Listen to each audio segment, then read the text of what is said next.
حضرت ابو ایوب رضی اللہ تعالی عنہ بیان کرتے ہیں کہ رسول اللہ صلی اللہ علیہ وسلم ایک سفر میں تھے، ایک دیہاتی سامنے کھڑا ہوا اور اس نے آپ صلی اللہ علیہ وسلم کی اونٹنی کی مہار پکڑ لی، پھر کہا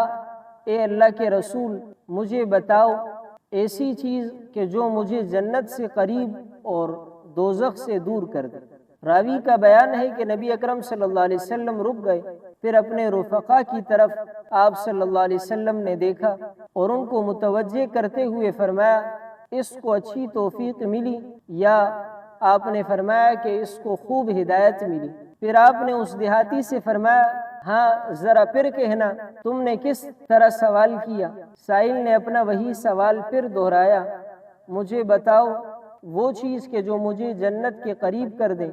اور دوزخ سے دور کر دے۔ تو نبی اکرم صلی اللہ علیہ وسلم نے فرمایا صرف اللہ کی بندگی کرتے رہو، عبادت صرف اور صرف اللہ کی کرو، یعنی اللہ کے حکموں کی تابعداری کرو، چاہے وہ خوشی کا موقع ہو یا غمی کا موقع ہو،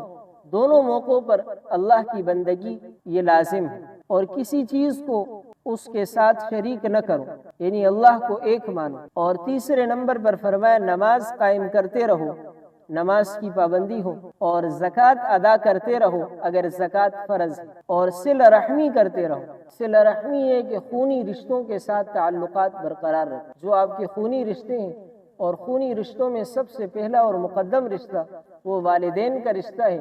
اور بھائی بہن کا رشتہ ہے، ان کے ساتھ صلہ رحمی کرنا۔ آپ نے اس دیہاتی سے فرمایا کہ اب اونٹنی کی مہار چھوڑ دو،